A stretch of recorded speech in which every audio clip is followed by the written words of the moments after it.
FCRA നിയമ ഭേദഗതിയിൽ ശക്തമായ പ്രതിഷേധങ്ങളിലേക്ക് കടക്കാനൊരുങ്ങുകയാണ് സഭാ നേതൃത്വങ്ങൾ. വിഷയത്തിൽ എംപിമാർ അടിയന്തരമായി ഇടപെടണമെന്നാണ് സഭകളുടെ ആവശ്യം. നിയമ ഭേദഗതിയുടെ പശ്ചാത്തലത്തിൽ KCBCയുടെ അടിയന്തര യോഗം ചേരുകയാണ്. തെരുവിലിറങ്ങിയുള്ള പ്രതിഷേധം ഉൾപ്പെടെ ചർച്ച ചെയ്യുമെന്നാണ് സൂചന. അർജുൻ മട്ടന്നൂരാണ് ചേരുന്നത്. അർജുൻ, എന്താണ് സഭകളുടെ നീക്കങ്ങൾ?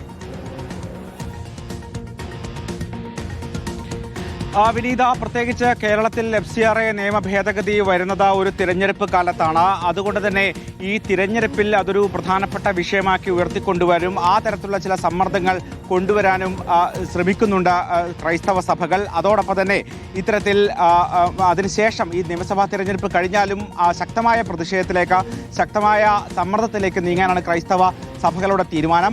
പ്രത്യേകിച്ച് ഇത്തരത്തിൽ നേരത്തെ തന്നെ ഇതുമായി ബന്ധപ്പെട്ട പല പ്രതിഷേധങ്ങളും അല്ലെങ്കിൽ പല ആവശ്യങ്ങളും പലതവണ ഉന്നയിക്കപ്പെട്ടിരുന്നു. പക്ഷേ അതൊന്നും തന്നെ കണക്കാക്കിയിരുന്നില്ല. നിലവിൽ 15,000-ഓളം FCRA രജിസ്ട്രേഷനുകളാണ് രാജ്യത്താകമാനം ഉള്ളത്. അതിൽ ഏതാണ്ട് 1000-ഓളം രജിസ്ട്രേഷനുകൾ അത് കേരളത്തിൽ മാത്രമാണ്. സ്വാഭാവികമായും വലിയ പ്രതിഷേധത്തിലേക്ക് കടക്കാൻ സാധ്യതയുണ്ട്. അതേസമയം നിയമ പോരാട്ടം എന്നത് എത്രത്തോളം ഫലം ചെയ്യും എന്ന കാര്യത്തിൽ സംശയവുമുണ്ട്. അതുകൊണ്ട് തന്നെ പരസ്യമായ പ്രതിഷേധങ്ങളിലേക്ക് സഭകൾ കടക്കുമോ എന്നാണ് നമുക്ക് കാത്തിരുന്ന് കാണുന്നത്. KCBCയുടെ അടിയന്തര യോഗം ഓൺലൈനായി ഇന്ന് ചേരുന്നുണ്ട്. തുടർ തീരുമാനങ്ങൾ അറിയാം. നമുക്ക് തിരിച്ചെത്തണം. പ്രധാനപ്പെട്ട